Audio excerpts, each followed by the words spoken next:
Microphone. And well, thank you. I'd like to call the meeting to order. Before we begin, remind everybody to put their cell phones on silent. And those that are appearing remotely, please remember to mute your computers except when you're talking so we eliminate some of the feedback on it. Madam Secretary, will you call the roll, please? Senator Mills. Senator Webb. Senator Wheeler. Present in the district. Thank you. Representative Bridges. Present in the district. Thank you. Representative Flannery. Present in the district. Thank you. Representative Tackett Lafferty. Co-Chair Howell. Here. And Co-Chair Meredith. Here. Thank you. We have a quorum. First item is for review of the minutes from our June 16th meeting. Is there a motion to approve the minutes? Yep. Motion. Second. Motion's been duly motioned and seconded. Any discussion? All right. All those in favor? Aye. Aye. Minutes approved. At this time, I'd like to turn this over to the folks from the Kentucky Department of Library and Archives. Will you introduce yourself for the record, please, and go ahead and begin? Yes, I'm Terry Manuel. I'm Commissioner and State Librarian for the Kentucky Department for Libraries and Archives. Good morning. My name is Heather Deering. I'm the Legislative Director for the Education and Workforce Development Cabinet, and I would like to apologize on behalf of Deputy Secretary Mary Pat Regan, who couldn't be with us this morning. She is a little under the weather and didn't want to bring that into the annex. So we appreciate that. I want to thank you for inviting us to come speak to you today, and I got quite a few slides, but we'll try to get them through them pretty quickly so that you have time for any questions that you might have. Firstly, let's working on slides up. Okay.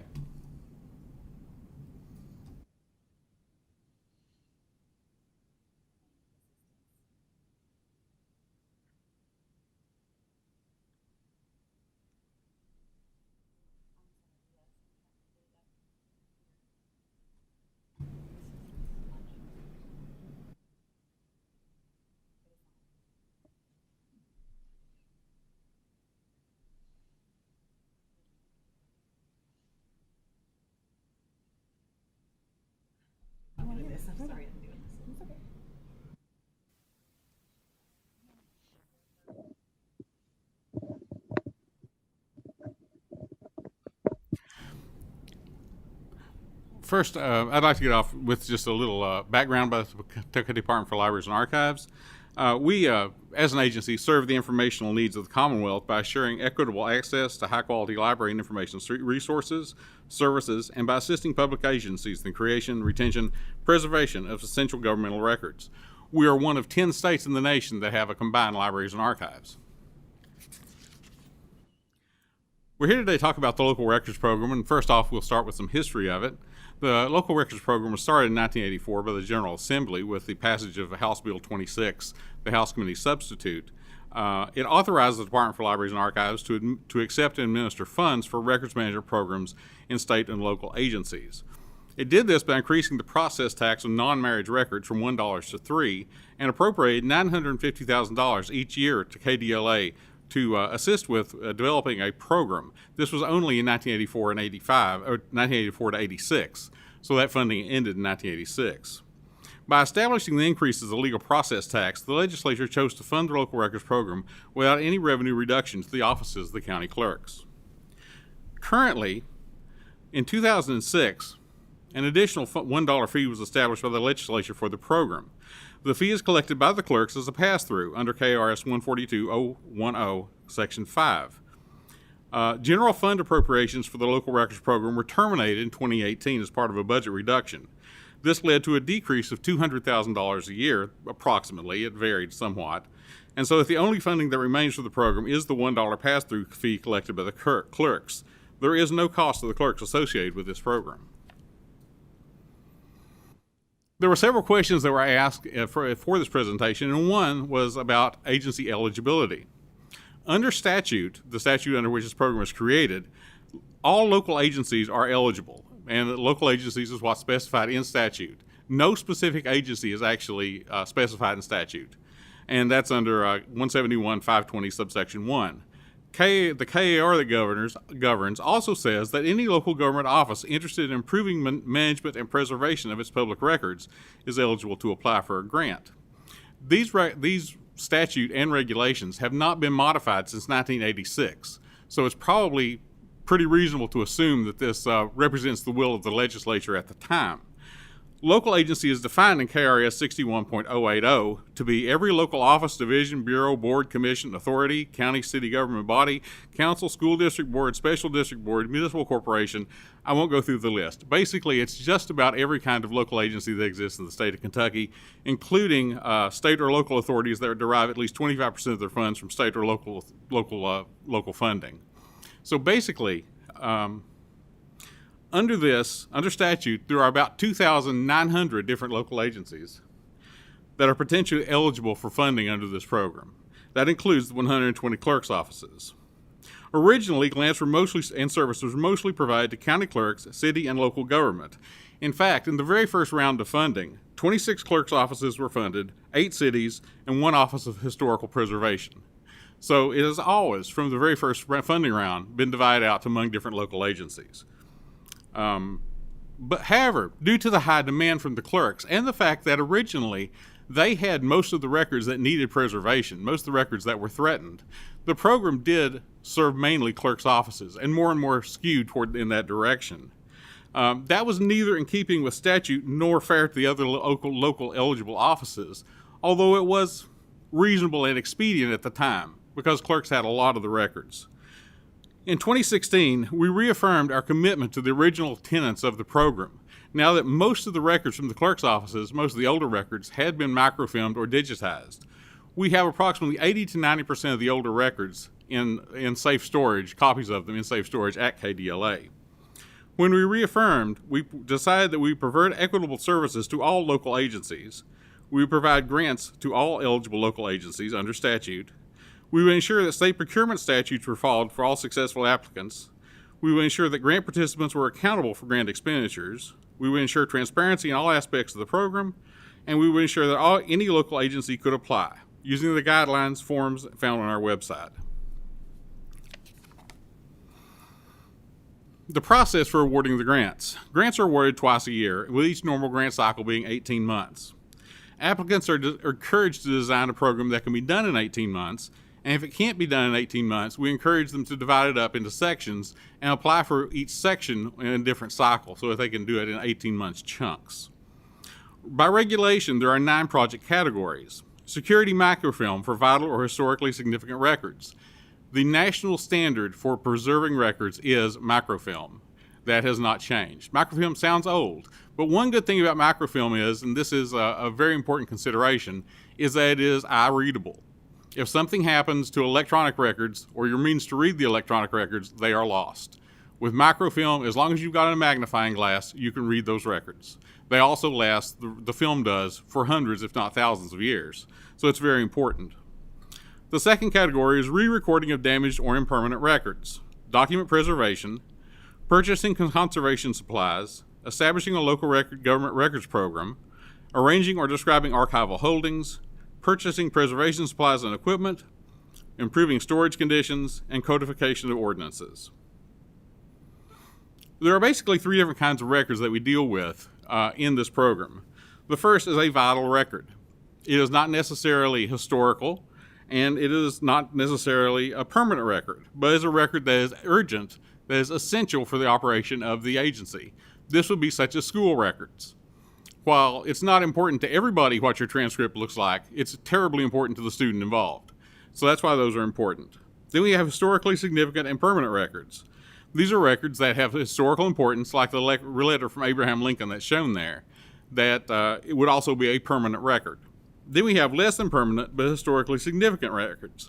These are records that would not necessarily have to be kept in their original form under statute, but which, because of the historical significance, this one being signed by Thomas Jefferson, we would want to actually certainly preserve.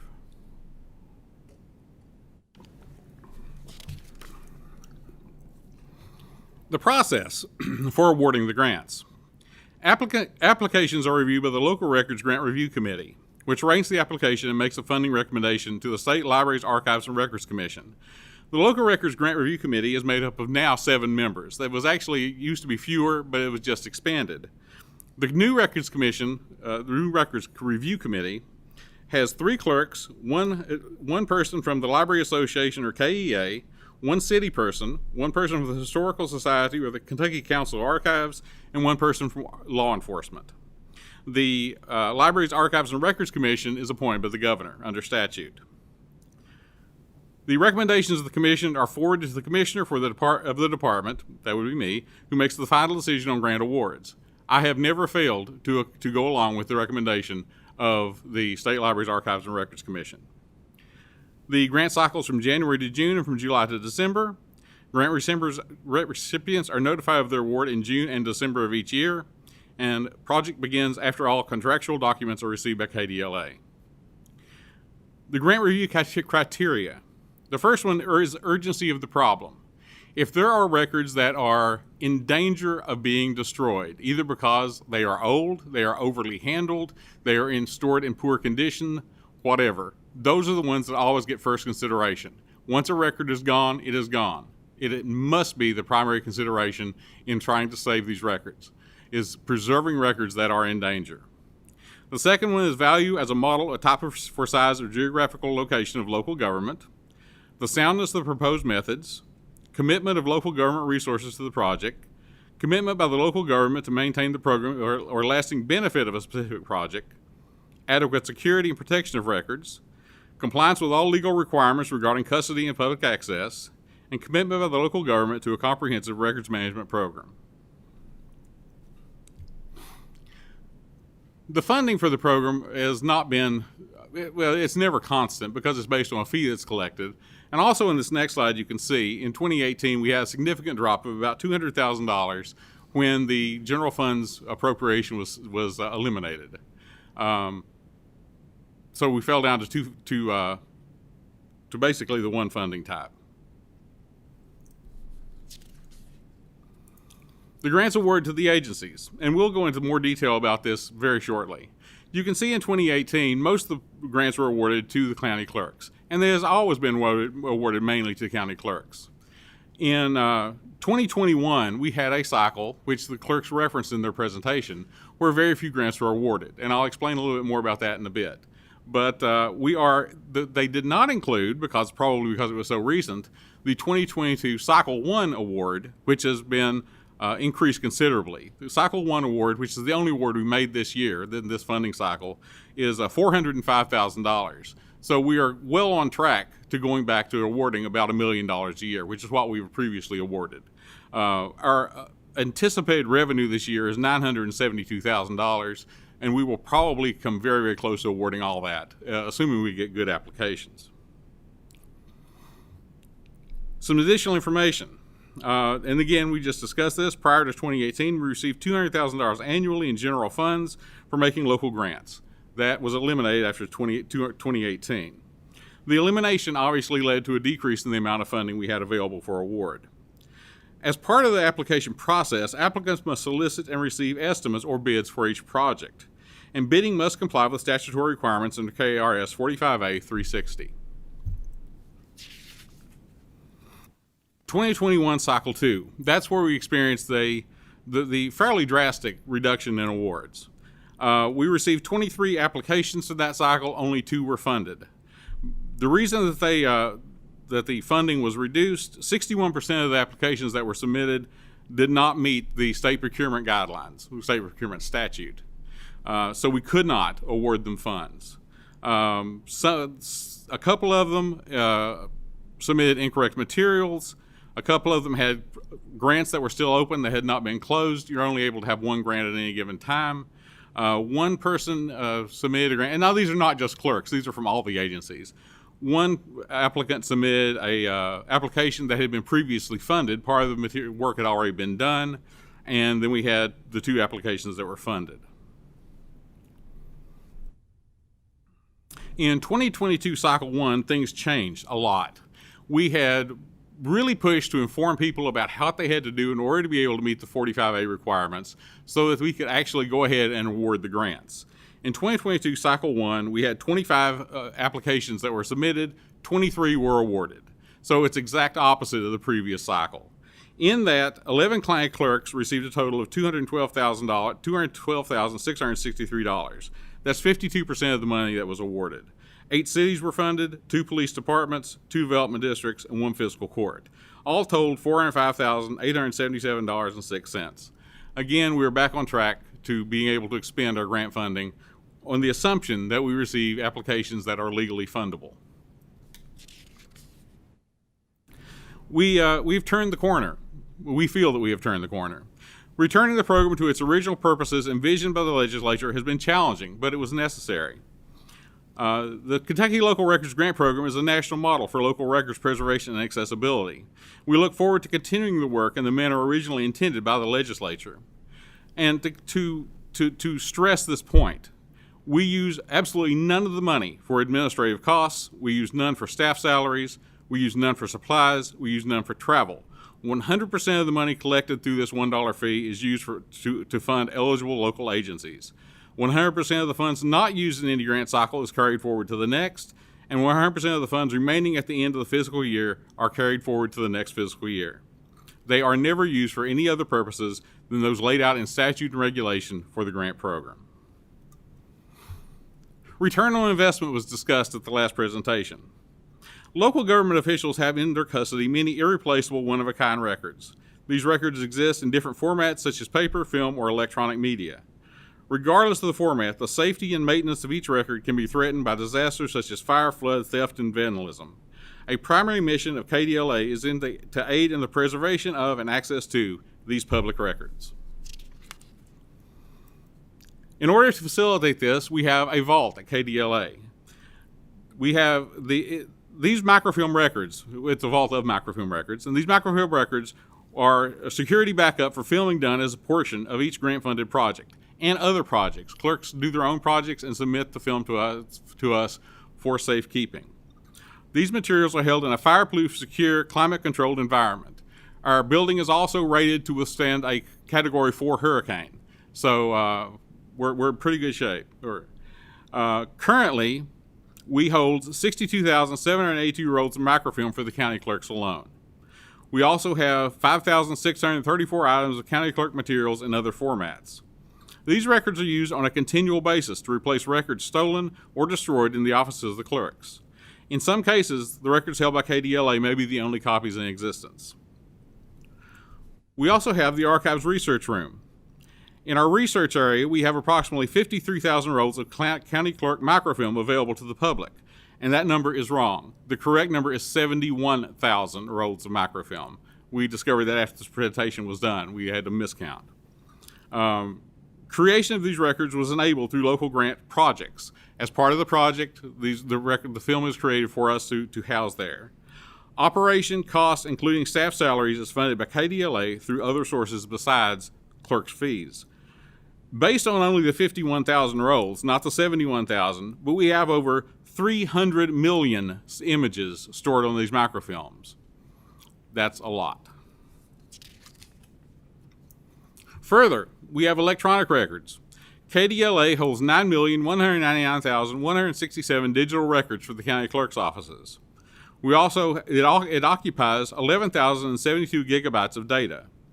We also have 1,957,804 essential electronic documents for the public school systems, 873,911 electronic documents for cities, 178,834 electronic documents for the court system, and over 10,000 electronic documents for various other local agencies. This amounts to 5,175 gigabytes of data for non-clerk agencies. All of this is housed locally by KDLA. All storage fees for this material is paid by KDLA through non-grant resources. Storage costs are never passed on to local offices, nor are they paid for by local records grant funding. Some of the awards that we've made. Beyond the millions awarded for security, microfilm, and preservation, we've funded 154 electronic systems grants to 79 county clerks, totaling over $3.6 million. Clerks received 169 salary grants, amounting to over $2.3 million to assist with records management. 110 clerks have received 323 equipment grants totaling over $3 million.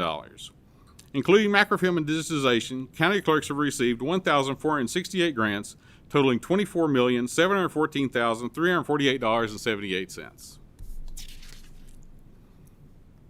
Additional services that we provide to local agencies at no cost to the agency. We assist with the appropriate records retention schedule for destruction of obsolete records. We provide records management education training through their presentation and workshops. We provide guidance for the creation of local records management programs. We provide records management consultation services. Mr. Commissioner? Yes. If I can stop you for a second, Certainly. please. You've done a really good job of outlining this stuff in the interest of making sure we have enough time in our committee to address everyone's needs. I know we have some questions that need to be, so if you would be okay with cutting your presentation short now, and if we can move it more into some people's questions, that might be as effective. We can always refer back to these materials as we need to. Absolutely. I would like to make one quick last statement. Sure, please. And that is that we actually support very strongly the modernization of the clerk's offices. However, we feel it would be a tragedy to cut off the other agencies that are in desperate need of these services, such as schools, sheriff's departments, police departments, fire departments, and cities. But we are very, very ready to support the clerks and assist them in any way we possibly can. So, I turn it back to you. Thank you. We have a question from Senator Wheeler. Thank you, Mr. Chairman. You mentioned that I guess microfilm is still the primary backup mechanism for these records. Do you know how much of I know most of the more modern records are stored electronically in the clerk's office. How much of the the older records on microfilm are in fact digitized at this point in time? Most of the records that we have that I mentioned earlier are digitization of microfilm. That would be the 9 million records that we have done. Most of that is a duplicate of what we have on microfilm. Some of it isn't, but the majority of it is. And that's something we're certainly moving toward. We are encouraging clerks when they do a project to digitize so it will be available to them and available in our facility also. And Mr. Chairman, if I could be permitted a brief follow-up. Sure. To what extent are those records accessible for public searches, for title searches and that type of thing from a local clerk's office?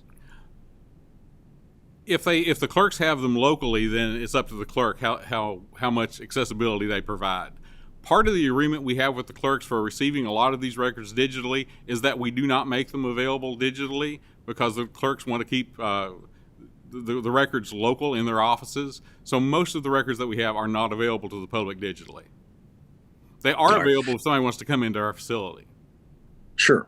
Okay. And would you be able to do like just a regular, do you all have a program in the archives that would enable a member of the general public to like search via a name or something like a grantor or grantee type search as you would be able to do in a regular clerk's office?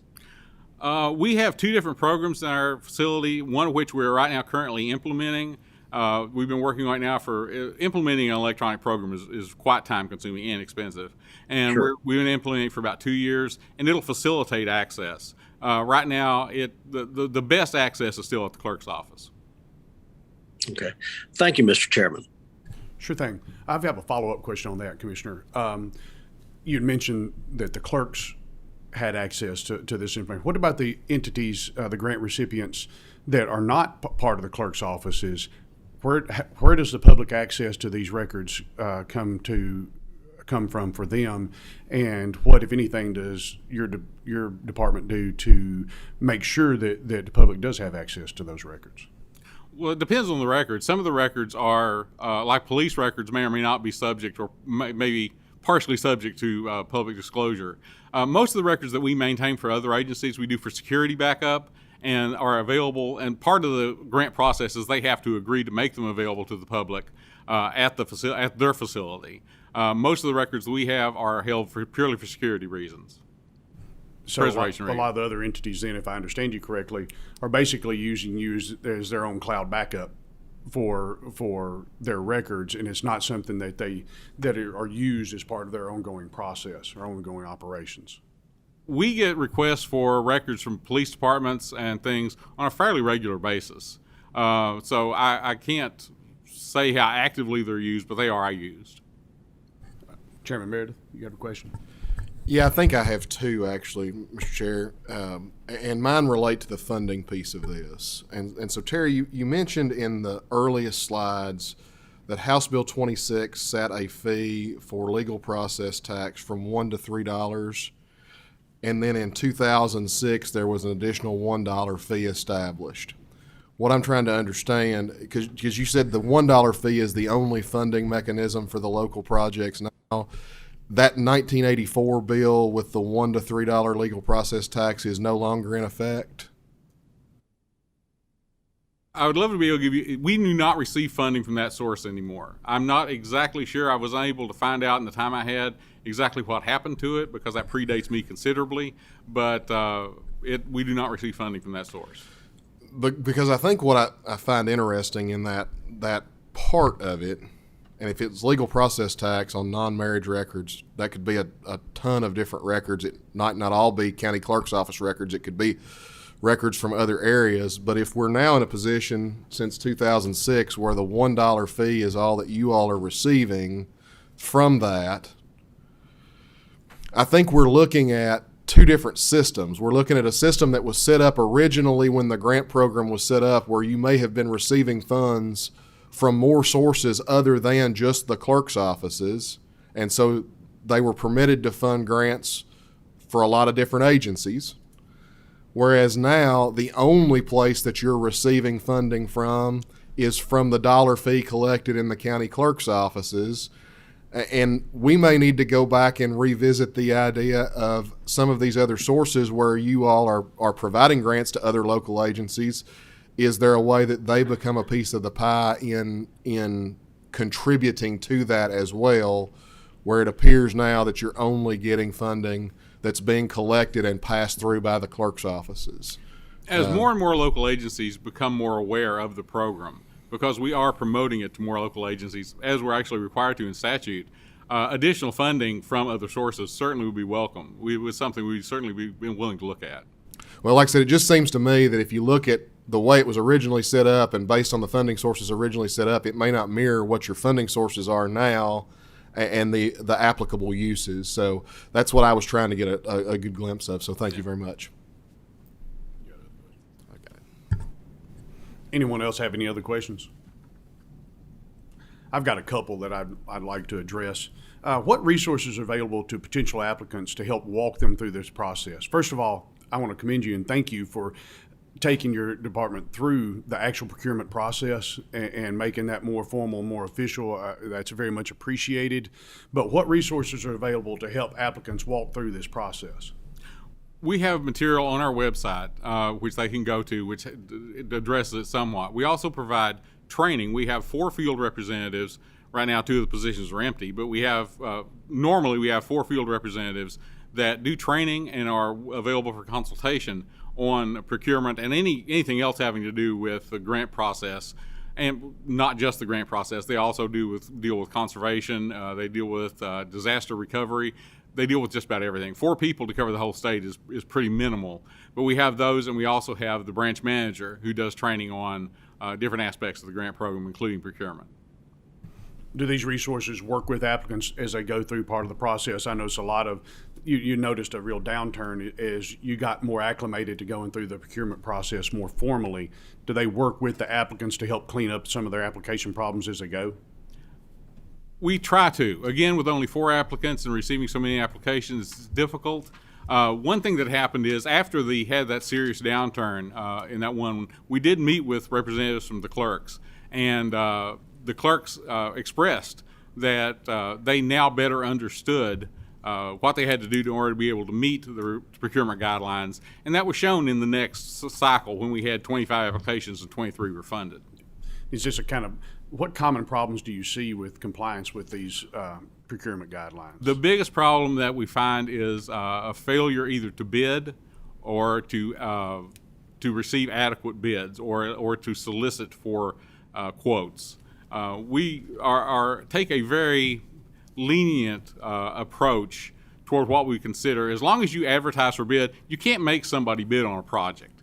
As long as you advertise for bid and you get one good bid, and then we'll solicit from other qualified bidders, even if they refuse to bid, then we will accept that as a bidding arrangement.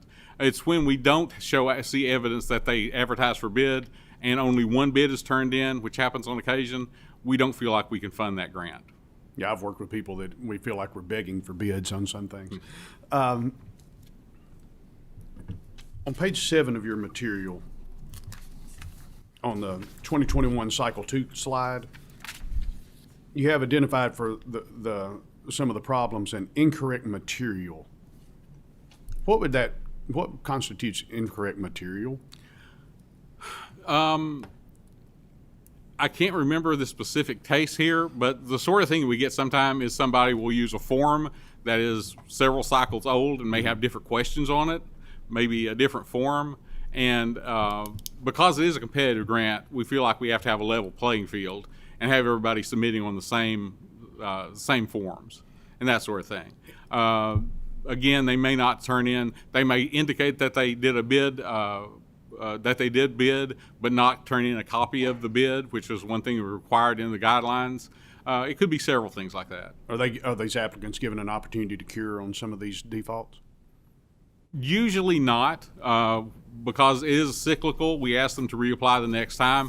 If it were something where a record was actually in danger, then we would certainly approach them and ask them to.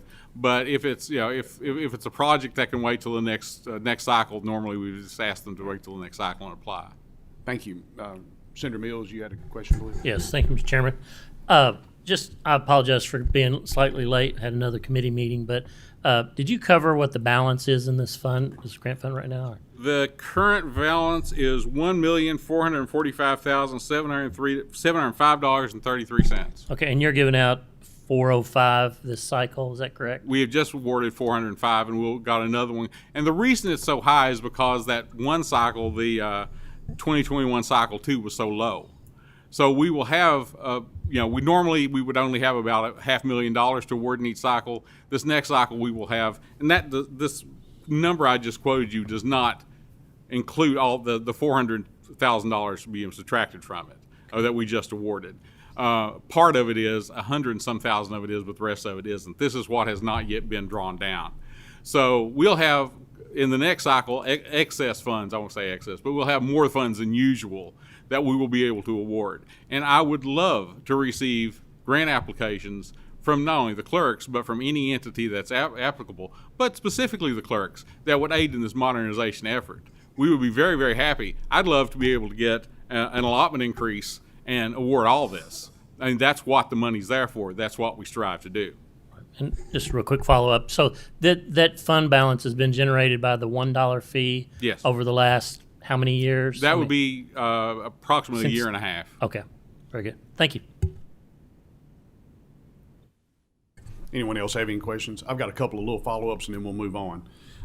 Who are the people that evaluate these applications? Do you have a committee that evaluates these? We do, and we have the the pre-review committee, which I mentioned earlier, that has it. We had just reformed it. The State Libraries, Archives, and Records Commission just voted to change the makeup to put 3 clerks on it. That's the one that has the 3 clerks: representative law enforcement, representative from the cities, representative from KEA. Representative from the Historical Society or the Archives. 7 representatives evaluate these. Then it goes to the State Libraries, Archives, and Records Commission, which is appointed by the governor. And normally they ask questions, but generally speaking, the committee does a good job, and the recommendation of the committee is accepted and passed on to me. Who appoints the committee members? The committee? Yeah, where do they come from? How do they get to be committee members? The 3 clerks are nominated by the clerks, right. By the Clerks Association. The KEA nominates their person. But are those the people you outlined? Are those the only people involved in the committee, or are there other committee members? There are 7 people on the committee. Do you have the final say on all this, or do the committee make the decisions? The committee makes a decision and then makes a recommendation to the commission. Then the commission passes it to me. I have never failed to approve whatever the commission suggested. You have that authority. You just haven't exercised it. Exactly. Probably a wise move. Yeah. Does anyone else have any questions on anything? Well, I appreciate your time. Thank you. For the vendors, we're going to try to allow about 15 minutes apiece. Some will go a little longer, some will go a little shorter. That's kind of the way these things work. But we'll start off with Mark Ladd with ICE Mortgage.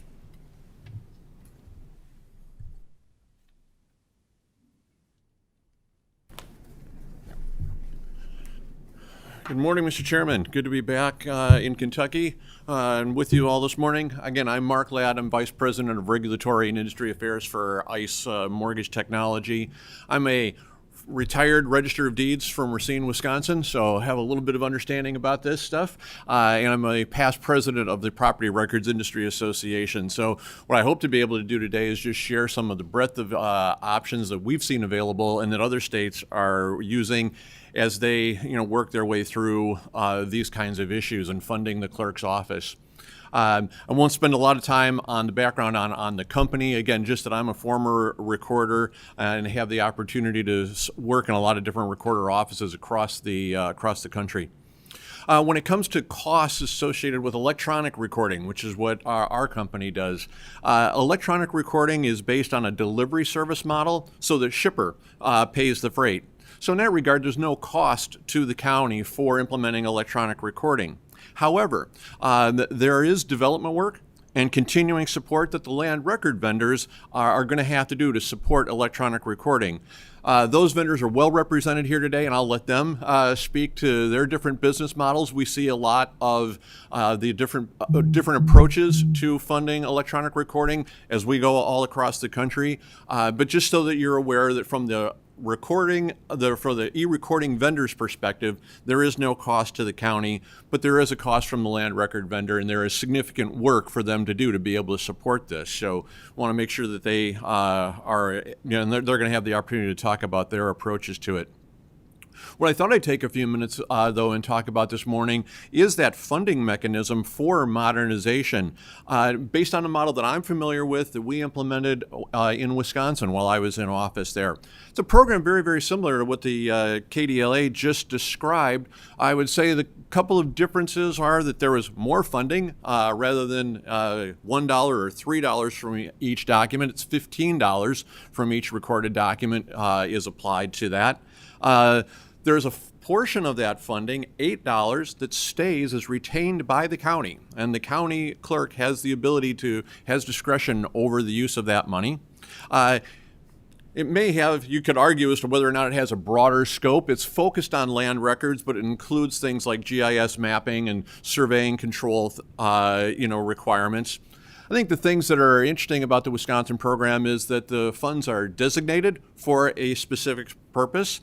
They are segregated and they're non-lapsing, so that the clerk has the ability over time to build up enough of a fund. Some of these projects are rather expensive. If you're going to do an entire backfile conversion in a large county, it's going to take some time and it's going to take a few dollars. And so the ability to have that designated, segregated, and non-lapsing features was really, really important to the success of the Wisconsin program. The other $7 of the Wisconsin program goes into a grant fund. And to be honest, the way that it's administered there, it's kind of the equalizer. It's the large counties paying for the small counties, to be honest. Racine County, we were the 5th largest county in the state. I rarely received a grant, but I always got to make donations to the grant program. But you knew that going in. That was the purpose, and so that was fine. But it was a good program to help the larger counties support the smaller counties, kind of make everybody equal there. But the large counties still had their funds and a significant amount of funds to be able to move forward with projects. In my office, we were the first county to e-record in Wisconsin. We were the 10th in the nation, and it was expensive back then because we were making it up. But but we were able to fund out of that. We were able to fund the backfile conversion. My successors now have all of their records available online, and have been able to do a lot of other modernization, tying the GIS records and the land records together. Those are available online. People can do some pretty amazing searching in the records in Wisconsin, largely because of the funding of this program. So I think it's a very, very similar to the KDLA program, just focused on the county Register of Deeds in Wisconsin, county clerks here in Kentucky office, a little more funding, and I really think the key thing is that non-lapsing feature of the program. So just wanted to pass that along, and if there's anything that I can answer or any connections that we can help make with the folks at the Wisconsin Department of Administration who administer that, like I say, it sounded a lot like the KDLA in terms of the actual administration. So I think you folks have a framework there. It's just a matter of expanding it to provide better funding. So that's what I wanted to pass along today. So appreciate the opportunity to appear. Thank you. Does anyone have any questions? Chairman Emeritus. Mark, could you just tell us, your all's company, how many clerk's offices are you all operating and interfacing with currently in Kentucky? Oh my goodness, I should have looked that up. I think we are in the mid-20s to low 30s right now. About 30. About 30. Yep. Thank you. Yeah, it's been moving along actually, quite nicely. By comparison to what we've seen in other states that have recently adopted legislation, I would say the clerks here are doing a great job of, coming on board. And not without a small challenge here. Doing these implementations during a pandemic has had its challenge, and some of them have worked really, really hard to modernize that. So hats off to them. And then one more follow-up. Your all's model, are you all interfacing directly with the vendor, with the clerk's office, or with those who are recording the document, the attorneys who are recording such and such? Sure. We are like the electronic FedEx, if you will. So one side of our software is facing toward the settlement agent or the attorney or lender who may be producing the document. We then pass that through to the county's land record vendor. That's where the interface is there. And then in terms of the payment of fees, we front that. We pay that to the clerk at the end of the evening once we know what all the fees are for the day, and then we collect that from our customer through various invoicing processes and what have you. And when you say your customer, you're talking about the attorney, the settlement agent, those Correct. kinds of things. Okay. Right. Senator Webb, I believe you had a question. I'm going to go back to Wisconsin. So rewind the tape. Once you implemented the e-filing and the modernization of those, everything y'all did with the e-record and backfile, how did that impact your staffing complement? Did it reduce your staff and office expense? Talk about the efficiencies of that. Sure. And that was one of those things that we saw over time, and it was more of a matter of not having to replace as many staff. People. When I first came into office, we had 9 people in the office. Today, there are 4 people in that office. Now, that's a period of about 20 years. As retirements happened, there just wasn't necessarily a need to replace as quickly. So we've definitely seen the productivity of the individual staff person go up. We've also seen the interaction with title searchers and other members of the public who are searching reduced because now these records are available online.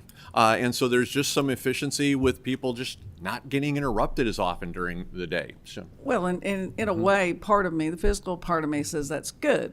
But the rural county in me says, wait a minute, what's that done to the accessibility? Because a third of my people don't have internet. I'm sort of a dinosaur in my law practice, 35 years. I like to touch it, feel it, see it. So, and I like to have the ability to do that. Sure. And so, my concern is, how that would impact when you reduce your staff and whether or not the hours were cut for the deed room in person or things that we experienced in COVID when deed rooms weren't even open and you think you're going to get a bar complaint because you can't get a title work search done. But, so, how did it impact the accessibility? Well, the offices are still open and still available, and in Wisconsin, most of the offices are a statutory requirement of the number of hours that they have to be open, and so that hasn't changed. The records do become available online, so again, there's additional actual accessibility in that point. And I would say some of the other savings that were recognized by the counties were some of the more intangible things. Reduced mailing cost. Doesn't have to mail back documents because they're going back electronically now. So some of those kinds of things. Didn't have to print envelopes. So administrative kind of costs like that were other areas that we saw a lot of efficiency in. The office is still open. People can still come on in and have a cup of coffee and do some research. That's still part of it. That's important. Thank you. Thank you, Mr. Chairman. Anyone else have any questions? Anyone on? Well, appreciate your time. I'm surprised that a good man from Wisconsin didn't say "you betcha" at some point during the conversation. But I was Bucks and six. Thank you. Appreciate your time. Next, we'll have Joseph DeLuca. I believe he is appearing remotely, and all the vendors. I failed to mention this the first time. If you would, when you introduce yourself, will you identify how many counties in Kentucky you're currently working with? Thank you, Mr. Chairman. This is Joe DeLuca with CSC. Can you see me and hear me okay? You're fine. Okay. Thank you. So appreciate the opportunity to be here with you. Sorry I can't be there in person. Schedule didn't allow for it this time. We just opened up to travel about 6 weeks ago and have been on the road just about every one of those days. So, but thank you. And Mark made this really easy. I just want to let you all know that CSC, our international headquarters is based in Wilmington, Delaware. That's where I am today. Our company roots go back to 1899 when we started incorporating companies here in Delaware. And you all are probably pretty familiar with corporations that incorporate in Delaware. We had our roots in that. And as it relates to e-recording, our roots also go back to the very first e-recorded document in 1999, so 100 years following the kickoff of the company. E-recording a land record document in Lancaster County, PA, and from that time just continued to grow. We work with approximately 2,000 recording jurisdictions in 47 states. Alaska soon to be our 48th state. And they're in your great state, currently working with 30 counties. Another 10 are in progress, and certainly many more considering. I think you all have done a fine job. Legislation was not in place until January of last year of 2020, but the counties had been anticipating it for quite some time, and really got off to a good start. Certainly slowed down by COVID. That's unfortunate. As much as it pushed people towards e-recording, other issues in the county kept a number of counties from being able to make that transition, and I'm sure you all understand that. And so I was just going to say to you that Mark Ladd made it very easy for me and my participation here today. Although we at some level could be considered competitors, we've worked together and in conjunction with one another, and for the betterment of e-recording across the country. We've worked together for a number of years. He is a fantastic representative of our industry, also has that experience coming from the county level himself. And so I'd say, no better resource than Mark to be able to address this, answer your questions. Of course, we would be in support of counties who need funding so that they're able to add e-recording. We believe that it's a service that has to become a requirement for every recording jurisdiction. We saw that through last year.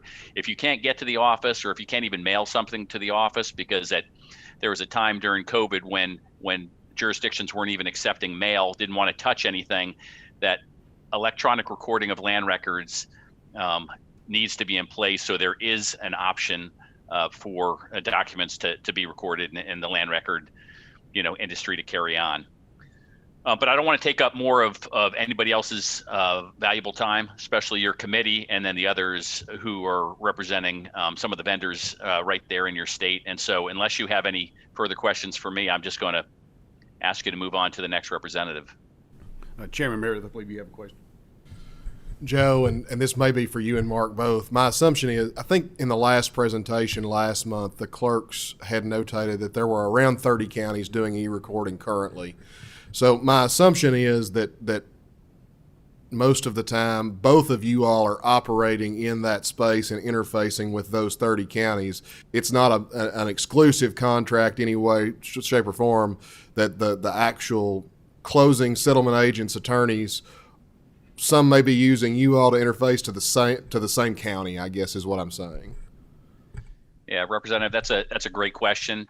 And part of the reason why I said that we are competitors on some level, submitters of land record documents, which are your banks and your title companies, your attorneys, they choose which platform they want to use. So they could choose CSC, they could choose Simplifile, they could choose EPN. That is where we kind of fight it out at that level. And but where we don't want to fight it out is at the county level. We believe that it's in the best interest of counties to maximize e-recording, and for that reason that they should be working with all of us. Your state started off with that understanding at the beginning of last year and even prior to that. And so our companies all have integrations with your software companies there in Kentucky. So what we do is we just integrate our programs on the back end. On the front end, counties don't really see a distinction between CSC or Simplifile or EPN or any of the other providers. And would you all have, I think you somewhat answered this, but I'm going to take it one little step further. Would you all have the ability to interface with all of the vendors that provide the land record for Kentucky clerks? I believe we currently do. There isn't any land record company currently working in your state that we don't have an integration with. All right. Thank you. And so as long as the county adopts, their e-recording program, then we're able to have access to that on the back end. Thank you. Thank you. Anyone else have any questions? All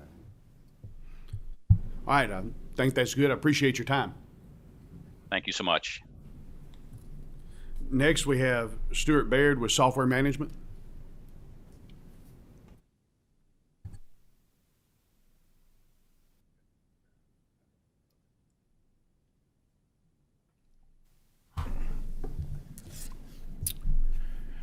Good morning.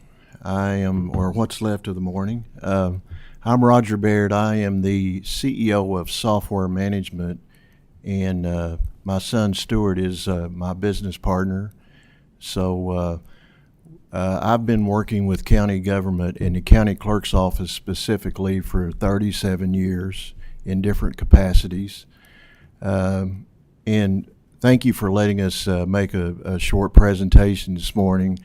I think all of us are on the same page. It's like the industrial revolution that's going on right now, and a lot of things were exposed in the last few months about how things are accessed. And so I'll just turn the meeting over to Stuart Baird, my son, and he's the president of the company.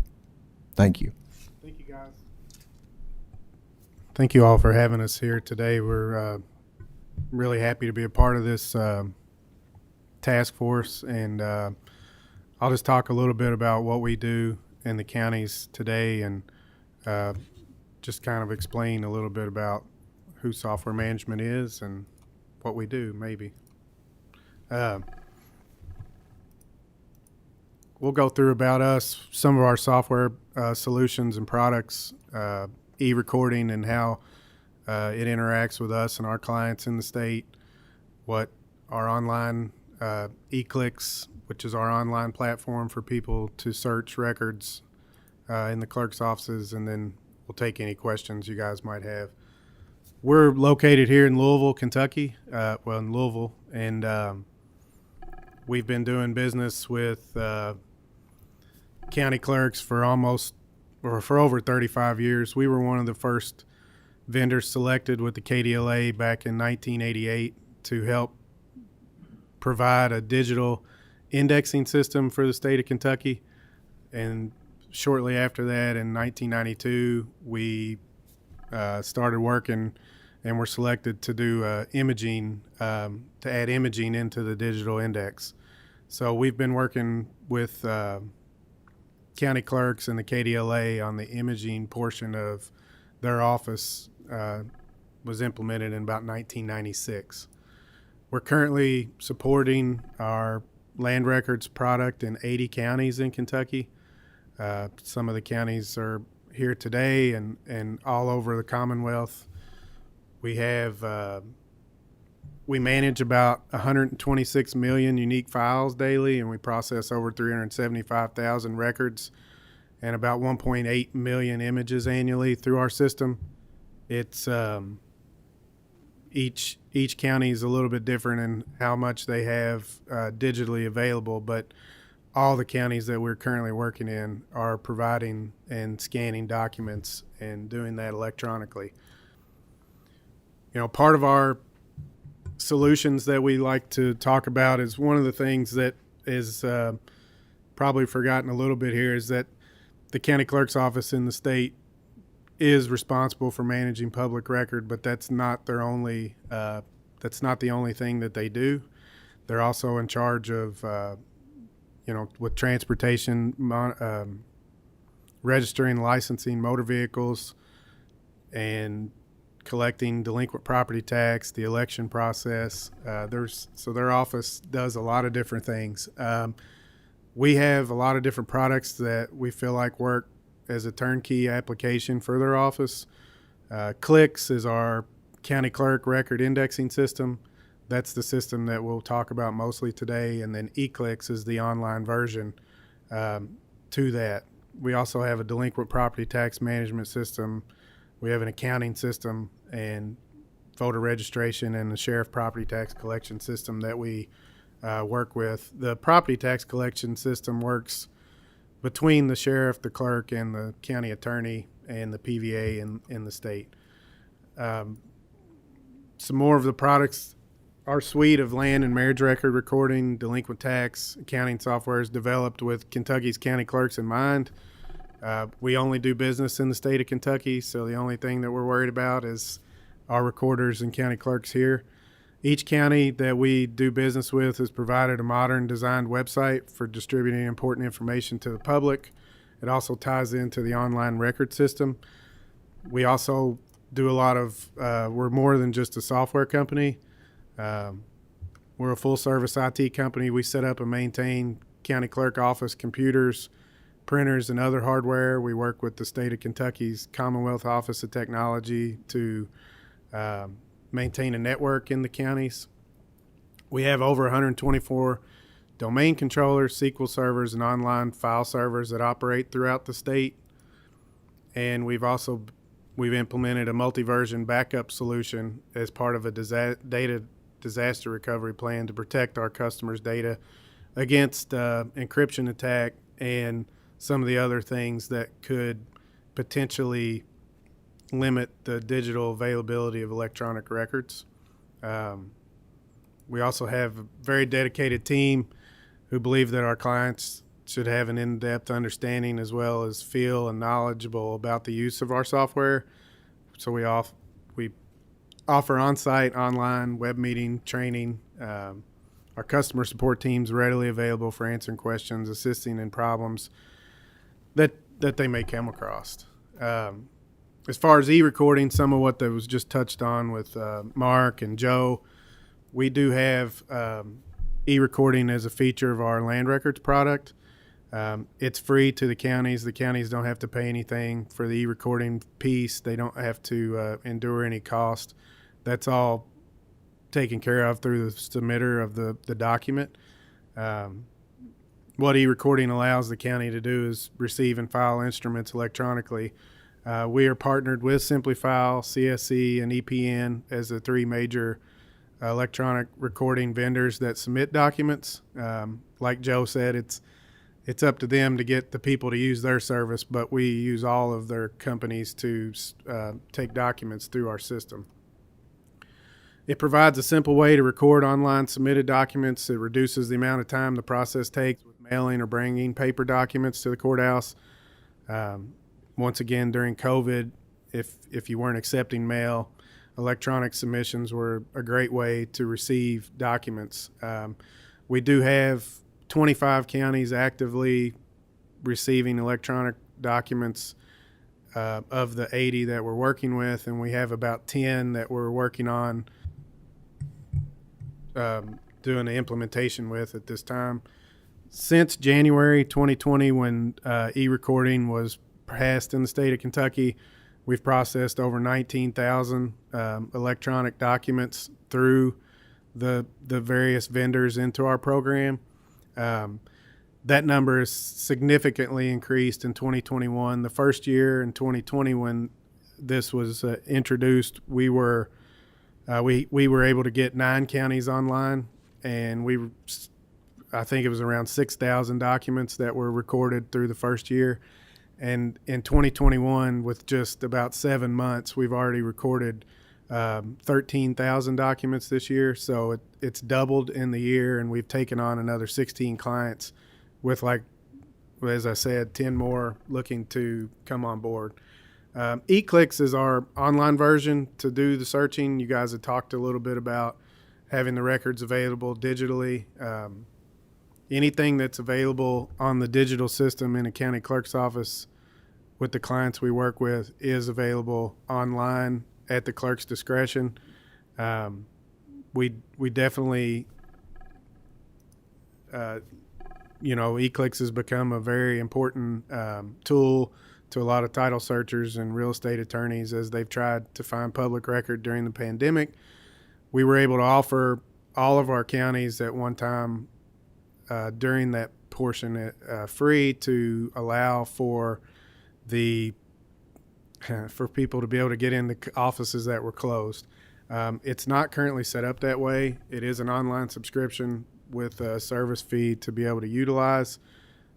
It has all availability, like I said, of what's in the clerk's office: instrument, security, delinquent tax data, and they're able to print and download documents.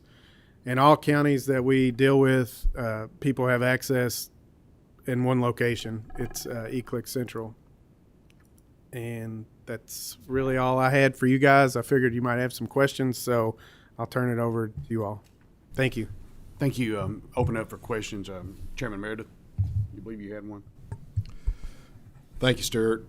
So I've got a couple of different questions. The first deals with fee structure. Obviously, you kind of have a two-sided fee structure. The way I understand it, you have the public-facing subscription fees. With regard to those, is that subscription fee relatively close for every county, or is it based on size or the amount of documents that they have, that kind of thing? It's a standard fee for every county that's online.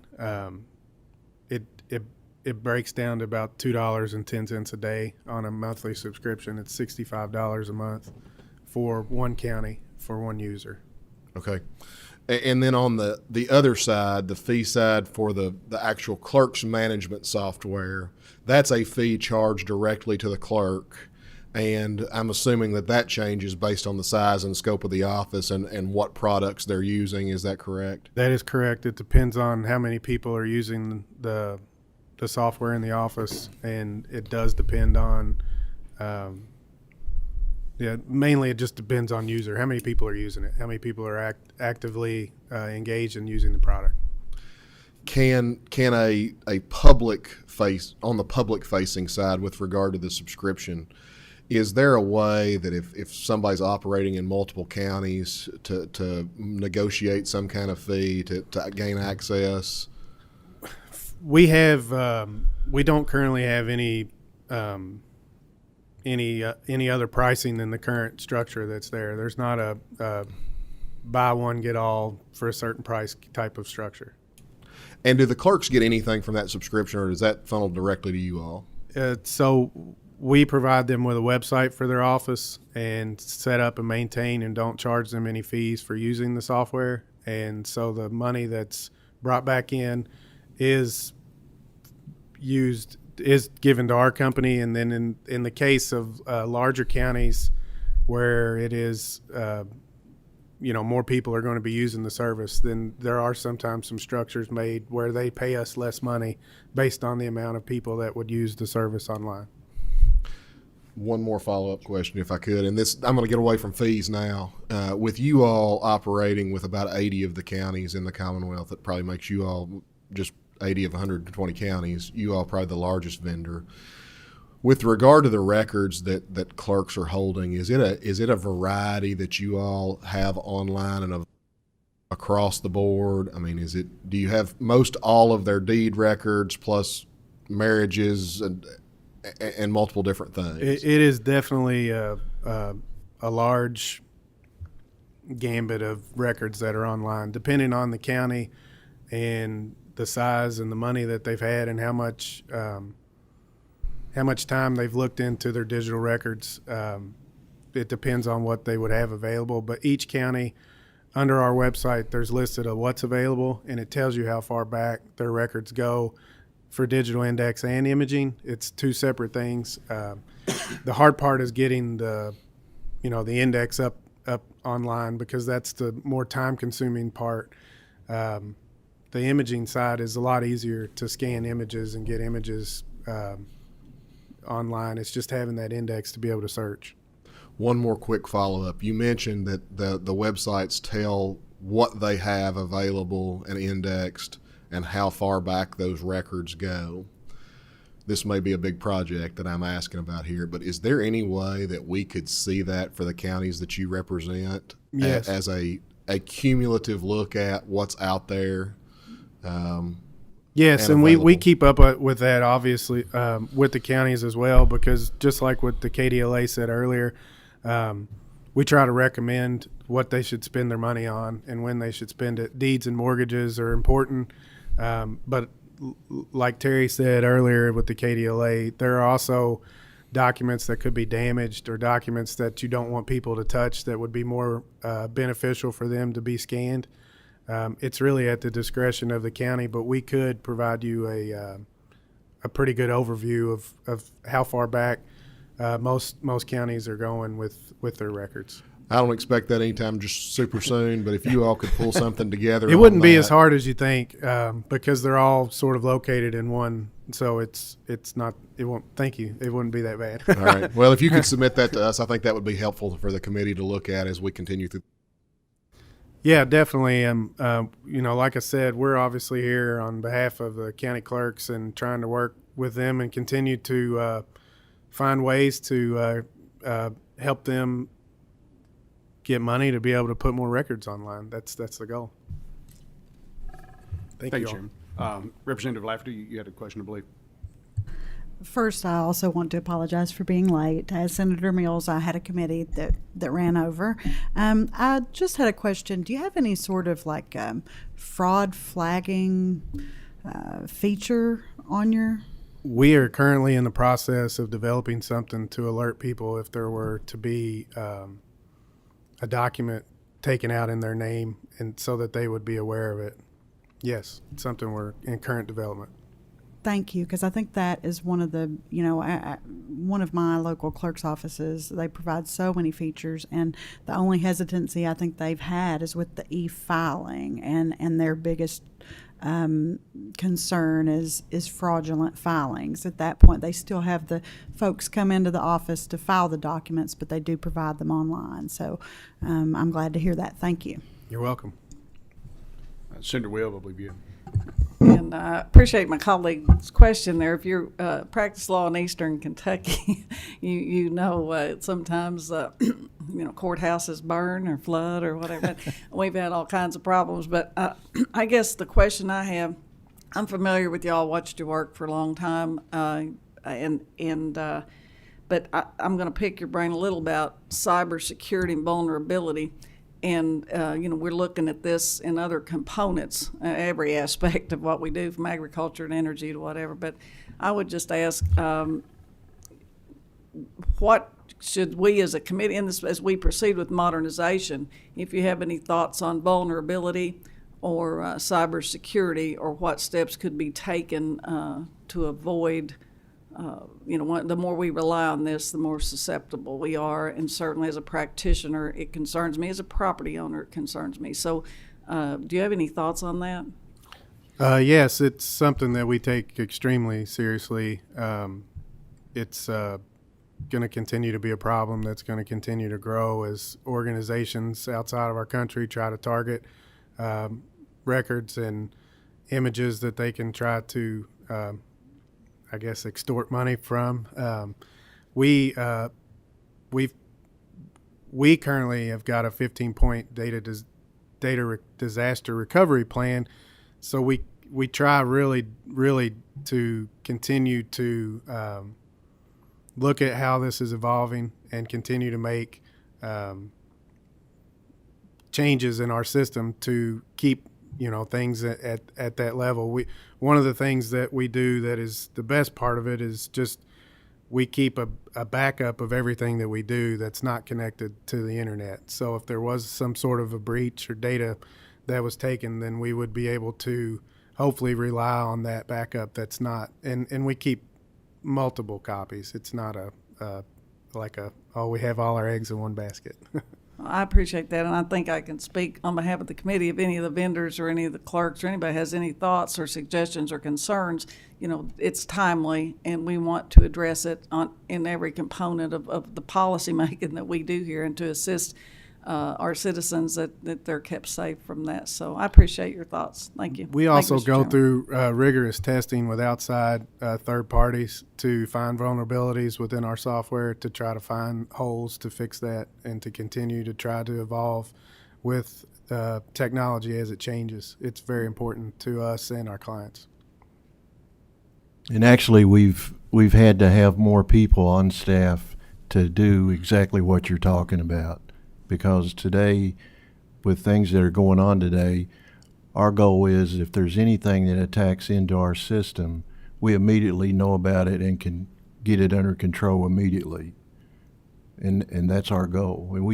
We do have a lot of things that we've developed and continue to develop to make sure that we are on top of it. The experience that CloudStar had this past week kind of brought that home to everybody. Now, Yes. didn't it? Yes. Anyone else have any more questions? All right, thank you for your time. Appreciate you coming Thank you to all. share with us. Yeah, thank you all very much.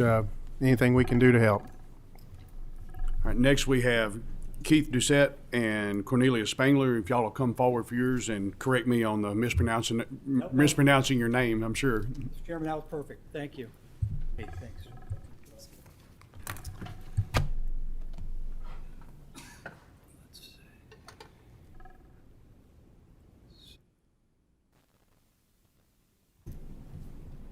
Let me get this screen shared.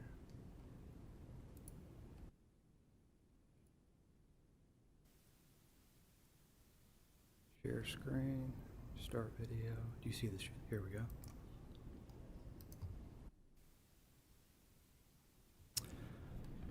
Okay. So again, thank you for the opportunity. Keith Doucette, COT Systems, and I'm Cornelia Spangler. I'm the Business Solutions Manager at COT Systems. And COT Systems, so we had a presentation trying to get continuity in this conversation. We're probably going to ditch half of this and kind of help address some of the items that are seeming to be hot topics right now. But it's worth noting COT Systems has been around since 1888. We started developing and patenting index systems for land records management throughout the United States. Currently, we're within 4 counties in the state of Kentucky, but we have 250 plus counties throughout 22 states that we provide land records management, and then also provide historical online index books. And so that's kind of a little bit of us. We totally understand the jurisdiction of what you guys are. Let me get the screen shared. You're here, we're talking about e-recording. Our experience with a lot of the counties we have throughout the United States, the experience some of them have been e-recording for over 2 years, some 3, 4 years, and we're seeing a trend anywhere, and most of their instruments are coming in, 80 to 90% of them are coming via e-recording. And then we're also seeing, I don't think it was mentioned with CFC, but there's a new trend coming about for document routing within the county government offices for those instruments to go between auditors, recorders, to provide a digital dashboard for the auditors, for the county clerk, so that they can see how those documents are flowing within the county all electronically. And we've stood up a couple in the state of Ohio, one of the first few that are doing that document routing via e-recording. So our mission at COT has been, and what I'm going to talk to you about today is, we preserve, protect, and we provide digital access to constituents and staffs. We do kind of the whole thing from document management to on-site physical scanning, physically taking those books, scanning them, digitizing them, and then creating an index so that the records become searchable to the general public and to constituents throughout the U.S. Let me get through a couple of these slides, and we'll talk. One in particular, Commissioner Emanuel with KDLA talked about. One of his challenges has been to create a searchable index of those 9 million county records that he has available and housed within his agency. We have a solution called Online Index Books, which basically follows the PREA standard for providing historical records, official records in a format that's authentic and that doesn't change over time, and that it takes into all the characteristics of those historical documents, including the marginal notes, which are important. And we actually have an example, Con, if you want to. We put up some of these. One of the challenges I think KDLA has had as well is, and I think even Stuart mentioned it with SMI, is that the hard part is taking an index that's handwritten and then having someone take the liberty of trying to interpret the names, the page numbers, the spelling, so that it maintains itself as an authentic document. Well, with our product called OIB, Online Index Books, we are able to take an historical, handwritten, typed, cursive index, put it into our software OIB, and also link those images, the deed records, the mortgage, and the release to that handwritten. Therefore, we're preserving at all times, the authenticity of that document as it was originally created. So that's just an example of some of the work we do beyond the land records management. From some of the challenges and things you guys have probably already considered are, obviously every county is a different size. They've got different volumes of records to be digitized. You've got to think about that. And then the regulatory, I think someone mentioned cybersecurity. We're seeing a trend. We're in a Tier 3 data center. CodeLogix is the data center we use. They have 11 data centers throughout the United States. And the trend that, from a cybersecurity perspective, is there's a lot of time and effort being put in by the General Services Administration and Department of Homeland Security. They've developed basically a cybersecurity framework called FedRAMP. And I don't know if anybody's heard of that. But FedRAMP has been in the works for probably 8 years now, and that's the gold standard for any contractor that wants to do business with a federal agency and provide software. They must be in accordance with the cybersecurity standards of FedRAMP, which again, the host agency is GSA and DHS. So if you're looking around for what is the gold standard, that might be one that you take a look at. And they have a great group of folks. They have a list of authorized products on there as well. So we'll address that. And then there was some talk about the types of records. So our system, our land records management, including our online index book solution for historical records, preserving the handwritten, the typed index, and linking the images. We obviously support, I think Stuart mentioned, deeds, mortgages, releases. We do, we can process, plats and wills, power of attorneys, all the associated records that are necessary. But we also do a lot of court work within counties and provide online access to historical naturalization records, to probate, even sheriff's offices. And we do all the redaction, all that automatically. We do the military discharge, the DD 214s. So we do all of that, and we do it again from physically scanning the documents, uploading them into our cloud, and then creating that index, and then turning the keys over to the county or to the agency so that they can determine whether or not they want public access or just staff only. So one of the challenges, again, I think if there's a key takeaway, particularly, is we've got a lot of history, in these vaults, in these record rooms. There's a fair amount of it that's going forward, from when they started the digital computers forward, but there's a lot that still has to be done. And manually going back and interpreting a document and retyping that index is risky. There's liability associated with that. So you would want to make sure that either someone knows what they're doing when they're interpreting these documents and then putting them into a digital format so that they can create an index to make it searchable, or you can use a solution like OIB.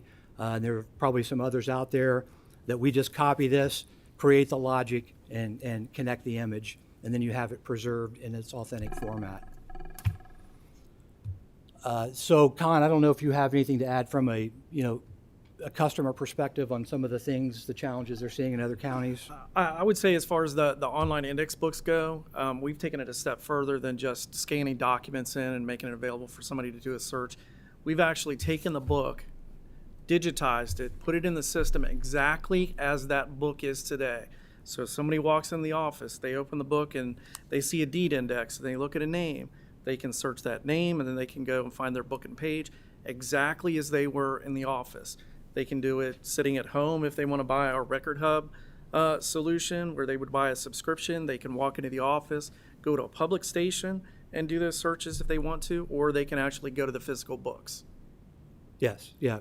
So like many of the land records management, we do manage that subscription side for the title searchers or for the constituents that want to pay for access to those digital records.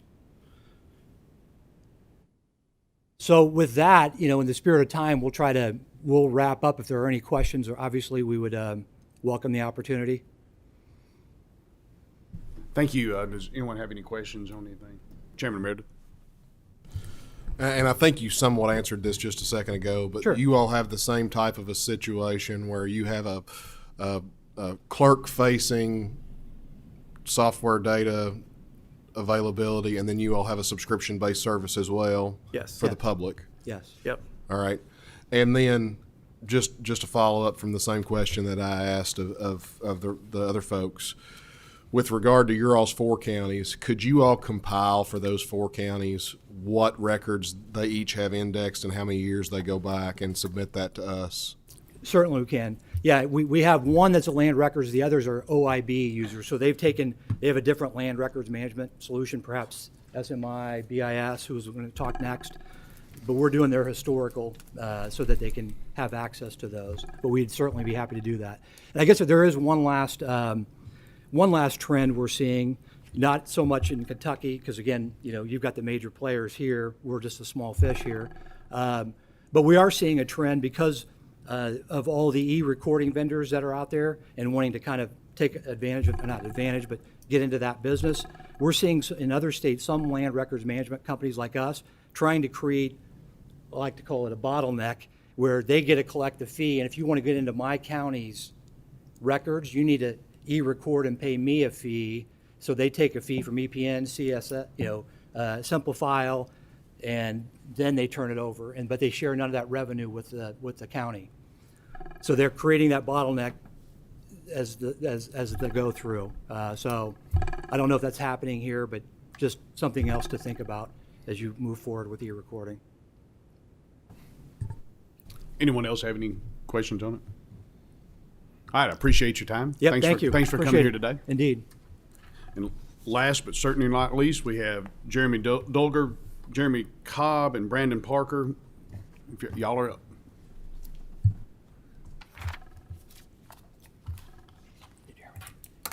You remember how to do it? Oh, you guys do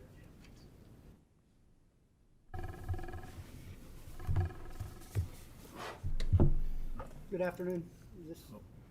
Good afternoon. Let me introduce our team. My name is Jeremy Dahlger. I am the Solutions Consultant for the Commonwealth of Kentucky. With me today, I've got Mr. Brandon Parker, our Director of Sales and Marketing, and also going to be our presentation lead today, as well as Mr. Jeremy Cobb. He is our Director of Information Technology and Infrastructure. He's here to assist with any of the technical questions, any security-related questions that us simple folk may not be able to answer. We like to bring the big guns out, so we're fortunate and blessed to have him with us today. First, on behalf of the gentleman here with me today and all the folks back at home, we want to thank you for allowing us to be a part of this discussion and present to you today a little bit about myself before Brandon gets into to a little bit more about the company. I've been blessed to be here in the Commonwealth over the past 4 years, which we've seen fortunate to have grown our partnerships from about 15 counties to well over 70 counties, offering different services. As Brandon's going to illustrate today, there's a lot more than just land record management that we do for multiple different states. As we prepared for today, we did kind of reach out to get a game plan and see what was expected. So as Brandon starts, he's going to give you a little information about who we are, what we do, how we do it, who we serve, some of the security protocols that surround our applications and services, as well as get into some contracts and costing information. But thank you for allowing us to be a part of this. And if you have any questions, I do have some printed material that will expand a little bit on this brief presentation. We are trying to consolidate about 6 hours worth of presentation to about 15 minutes. So I do have some printed materials if anybody's interested.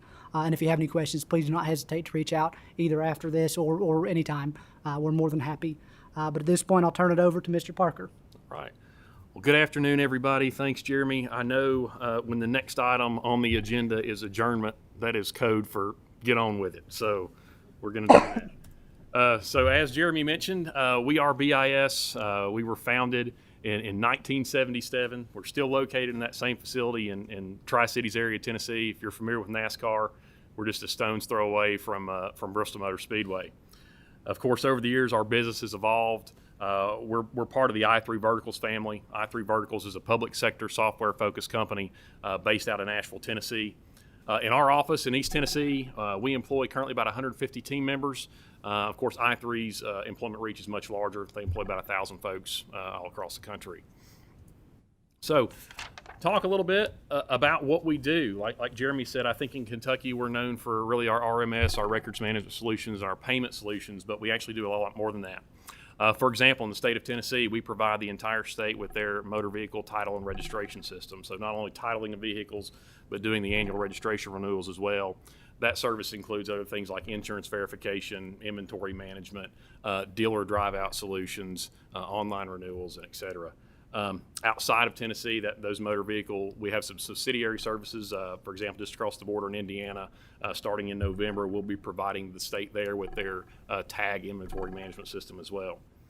RMS, we'll talk about that a bit later in more detail, but I think it's important to highlight here. We have about 110 counties in 8 states right now that we're serving that utilize our RMS solution of land, vital, marriage, tax, title liens, et cetera. For tax solutions, we also offer those throughout the Southeast. We do billing and collections, a CAMA system, bill printing and mailing services as well. Payment solutions, a wide scope. We're doing counter, online, IVR, kiosk payments. Our business unit volume right now, we process about $500 million annually in credit card volume. i3, of course, their business volume is well into the billions annually. So again, kind of a national map coverage of where BIS serves. We currently serve 9 states, about 1,000 offices with those different products that we just mentioned before. But we're here today to talk specifically about Kentucky. So this map will give you an idea of our coverage in the state of Kentucky. We're currently servicing 72 county clerks right now with payment solutions, 9 clerks with RMS solutions. Those are our 2 primary strongholds in the state. But again, today we're here really to focus on the RMS side. So let's talk a little bit about that. So the registry is obviously our state-of-the-art records management system. It encompasses those main 4 functions for the clerk, cashier, scan, index, retrieve. Does that for land records, does that for delinquent taxes, does that for title liens, vital records, et cetera.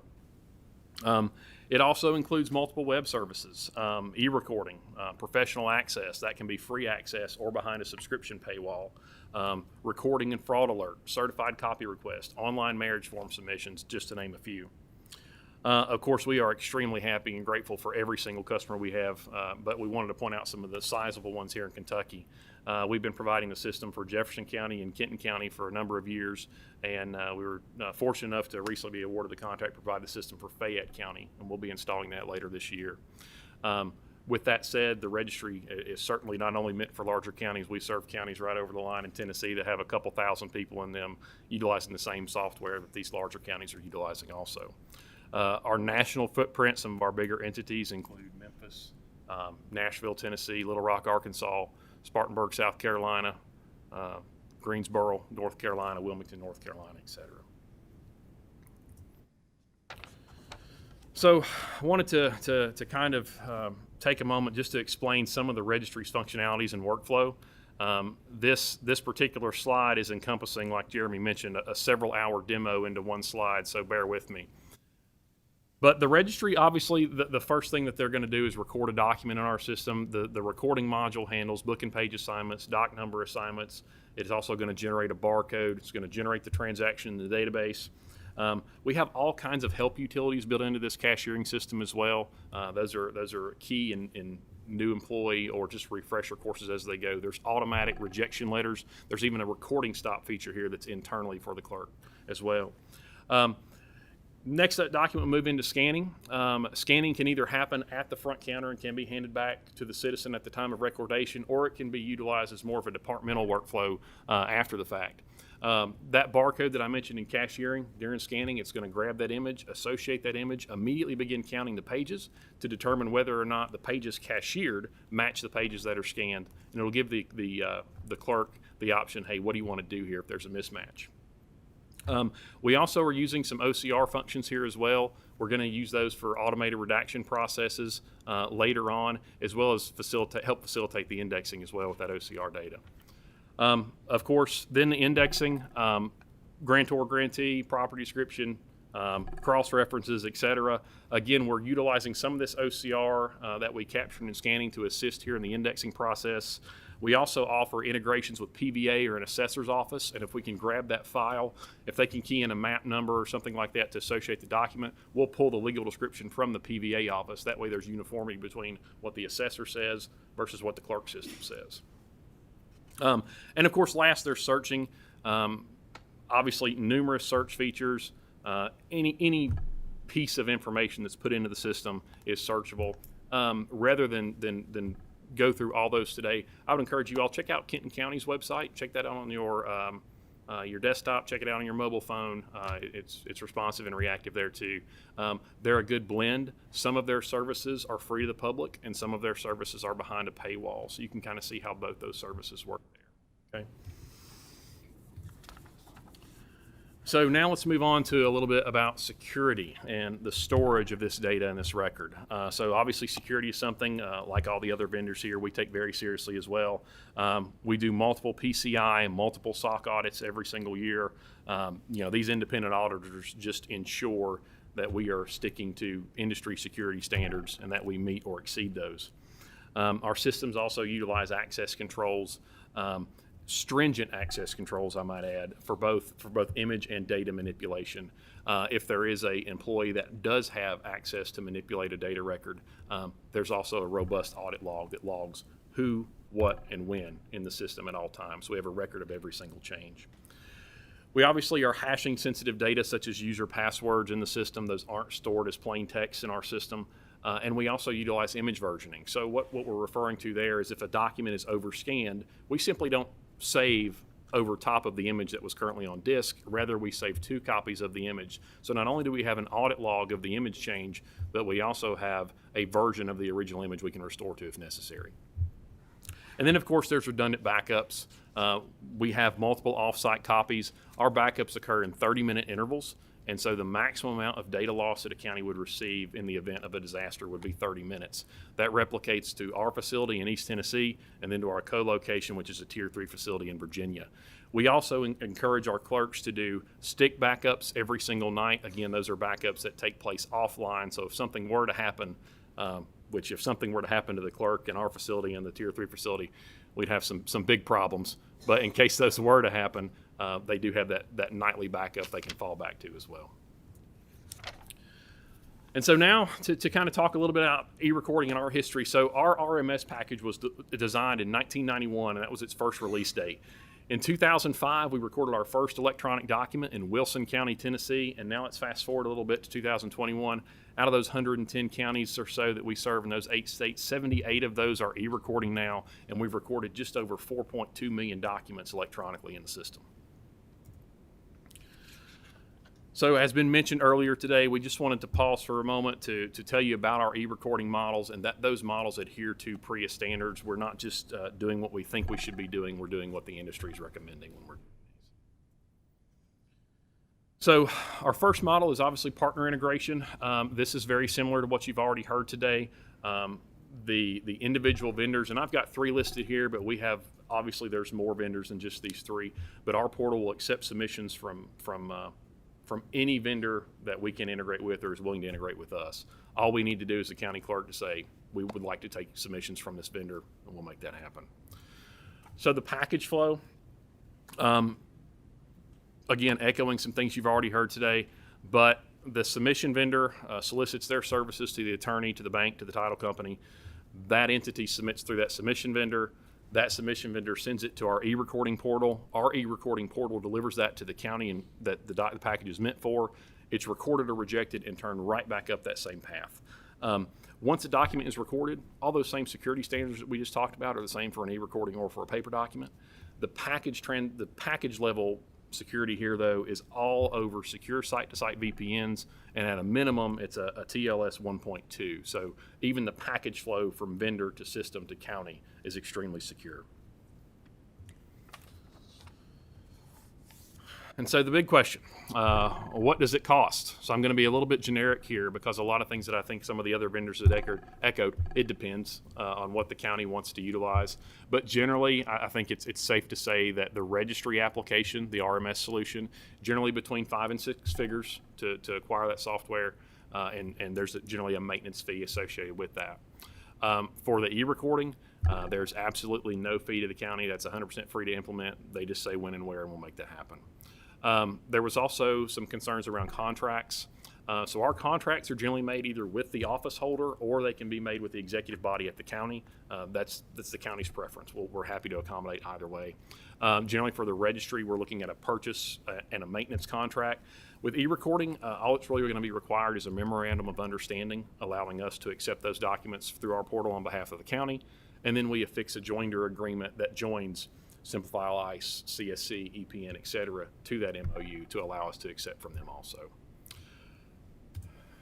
But that is all we prepared today. We're certainly open for questions, so thank you very much for your time. Thank you. Appreciate your time. Does anyone have any questions on anything? How did I know you were going to ask that? Chairman Meredith? And it's a question that we've heard me ask everybody. With regard to the 9 clients that you have on your lands record service, could you compile what they have available to the public and how many years back those records go? Yeah, absolutely. And submit it. Like I said, that's not something you have to get back to us in a formal way, but if you could submit it to committee staff, that would be helpful. No problem. Anyone else? Senator Mills? Just one quick question. Do you have any concern that you might be making Senator Howell's job a lot easier? No comment. None needed on that. Anyone else have any real questions? We want to appreciate your time. Thanks for being here with us. Thank you, guys. Before I'm going to throw a statement from Mr. Parker and a little curveball. Before we wrap up here, if Chris Cockrell would come up and whoever else wants to, we would like to just have a little bit of discussion about the Avis headaches that you guys had in the last week or so. making it sensitive to everyone's time, but that was a nice little curveball that our clerks were throwing and all of our vendors and car dealers, and we'd just like a little update on what's going on with that, please. Sure. Thank you for having us here. I do want to thank the task force and all the stakeholders here today. One of the best compliments I've ever received as a clerk was from president of our local bank, and he said, Chris, he caught me on the street, he said, I really don't know what exactly you do. And I think that's a great compliment for clerks around the state, is if we're doing our job correctly, you really don't have a whole lot of knowledge of what we do. But it's a double-edged sword.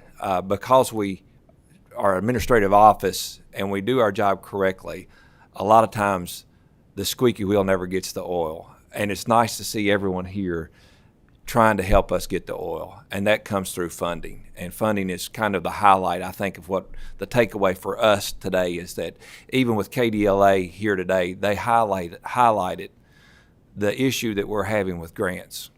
They did, I think, adequately point out the entities that are taking from the fund, and obviously we are the only ones putting into it. So I think with the funding issue being highlighted today, it's a great takeaway for all of us. So if we can get that oil, that would be great. So back to your question, that's another reason that we need the modernization. Avis went down 2 weeks ago, and it was an intermittent problem, which one of the hardest problems to fix is one that won't stay broke. Luckily, we have Cavis in the process. Cavis is the replacement for the antiquated system that we're currently using, is Avis. Cavis it was started in 2010, discontinued, rebooted in 2014 and 15. Cavis, to this day, we're roughly around $15 million invested in this system. We cannot get that system up to speed quick enough.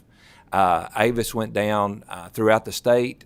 Many transfers dropped, and it was a product. The failure was a product of Cavis, one of the modules that they rolled out, tinkered with Avis, and it's a very fragile system. So because of that rollout, it made some major disruptions throughout the state. Since then, they have repaired it. We're back online. We're continuing to work on a day-to-day process.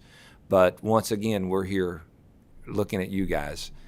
We need funding. Any way we can get that quicker, and obviously time is money. And if we can get more money for Cavis, we would really appreciate it.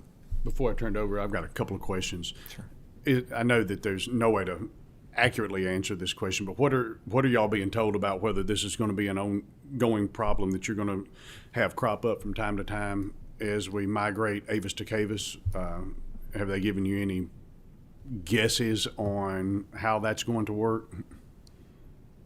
They haven't really given us any indication, but I would say just by anything new, you're going to have hiccups. And the assumption is that it's a rocky road ahead, to be honest with you. I think we're going to see some disruptions. Hopefully they're temporary. Hopefully they're smaller in scale as opposed to last week. So yes, I do think with this rollout, we will see some hiccups, but I do think they're manageable. So what happens when you go down? What happens to all your car titles? Everyone just sitting there in line waiting? Several offices closed temporarily, but a lot of us stayed open. A lot of us tried to manage through it, but all the work was processed. There was nothing, to my knowledge, that was lost. So that was a great result from the problems that we had. It was business did continue, although it be a little delayed. Anyone have any questions? All right, I appreciate your time. Didn't mean to put you on the spot at the last minute, but unfortunately, all of you guys had a rocky week last week or two, and I just wanted to get you up here and talk about it a little bit. Well, I appreciate your concern in it, so thank you for reaching out. Appreciate it. Thanks for your time. That is the last item on our agenda. So normally we would discuss the next meeting date. Right now we are looking at scheduling that around some issues. The legislative committee schedule is making adjustments because of the Kentucky State Fair. So we're still working through some conflict issues on scheduling, and we'll hopefully have that done as soon as possible and share that information along with the agenda for the August meeting. Next order of business is adjournment, so without objection, it's so ordered.